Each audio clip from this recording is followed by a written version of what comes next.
Hi guys. आज की class में हम डिस्कस करेंगे म्यूचुअल कंसेंट डिवोर्स। तो हिंदू मैरिज एक्ट के अंदर डिवोर्स दो तरह के हो सकते हैं mainly. The first one will be fault based. पहले जो बेसिक आइडिया था वो डिवोर्स का था fault based divorce in India. ये आपके सेक्शन 13 में दिए जाते हैं, जहां पर डिवोर्स तभी मिल सकता है जब आइदर ऑफ द पार्टीज का इसमें फॉल्ट हो। अब जब ये रियलाइज किया पार्लियामेंट ने और इंडिया में जनरली कि सिर्फ फॉल्ट बेस्ड डिवोर्स एनफ नहीं है, तो the parliament came up with something called mutual consent divorce. इसका क्या मतलब हुआ?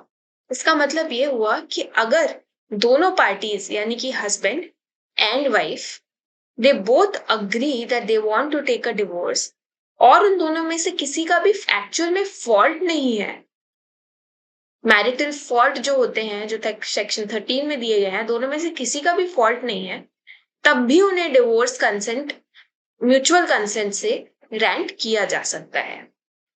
ये डिवोर्स 1976 में इंट्रोड्यूस किया गया था हिंदू मैरिज एक्ट में, एंड ये आपका दिया गया है सेक्शन 13 क्लॉज बी में।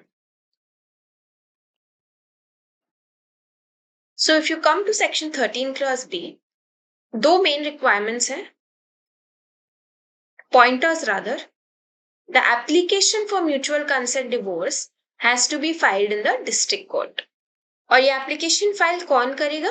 Both the parties, right? Because ये म्यूचुअल कंसेंट डिवोर्स है, दोनों पार्टीज का कंसेंट होना चाहिए इसमें, इसीलिए दोनों पार्टीज डिस्ट्रिक्ट कोर्ट में जाके इसके लिए एप्लीकेशन फाइल करेंगे।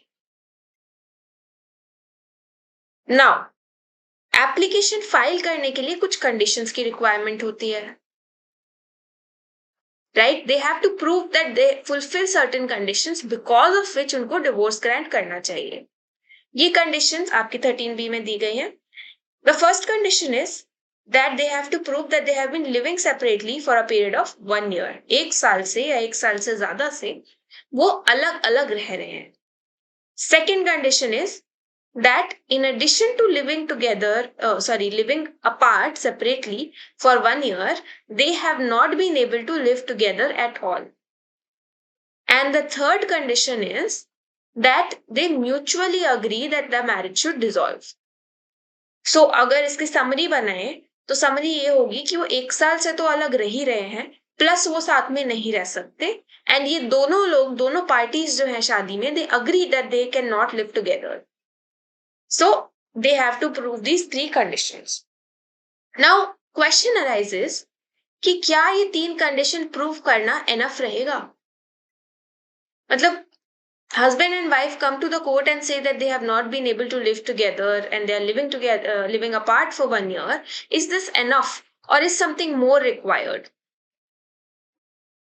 ये क्वेश्चन कंसिडरेशन में इसलिए आता है क्योंकि अगर खाली ये कंडीशंस एनफ हो गई तो फिर कोई भी दो पार्टीज, कोई भी हस्बैंड एंड वाइफ आके कोर्ट में कह सकते हैं that they have been living apart and they can not live together, और उनको ये डिवोर्स ग्रांट किया जा सकता है। बट हमारे जो हिंदू मैरिज एक्ट की स्कीम है और in general Hindu law regard marriage as sacrosanct, Hindu धर्म में मैरिज को सैक्रोसेंट रिगार्ड किया जाता है, which is why divorce is not granted very easily. और इसीलिए यहाँ पे भी डिवोर्स ग्रांट करने के प्रोसीजर को बहुत इजी नहीं बनाया गया है। और यहाँ पे हमारे आते हैं motions.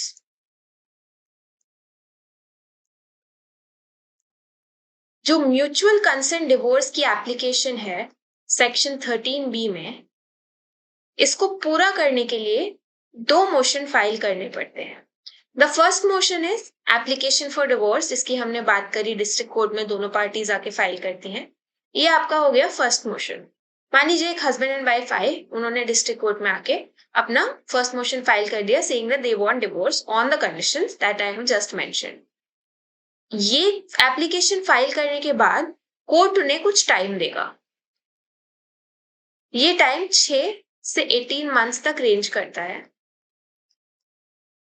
Between 6 to 18 months, they have to file the second motion. इस सेकेंड मोशन में आके the parties have to say that they still can not live together. अब ये गैप क्यों दिया गया है, ये जानने वाली बात है कि ये गैप आखिर दिया क्यों गया है। इसका मेन पर्पज ये है कि that it gives parties opportunity to reflect, उनके जो भी डिसीजन है टू एंश्योर कि वो डिसीजन जल्दी जल्दी में नहीं लिया जा रहा है and they have time to think about it, this time period is given. Secondly, this time period also ensures that no decision is made under force, fraud or undue influence. क्योंकि जल्दी जल्दी में decisions can be made under these situations and जो time का gap है 6 महीने से 18 months तक का जो gap है, it ensures that no such condition prevails. So between these 6 to 18 months, second motion can be filed, and once this second motion is filed, the court is satisfied that the parties cannot live together, the court can grant them divorce. And this divorce will be called mutual consent divorce under 13B. So, the sub-issues that arise in mutual consent divorce is this. That अभी हम जो बात कर रहे थे, जो आपका statutory period है 6 to 18 months का, is that period mandatory? Because what happens when the parties cannot live together at all?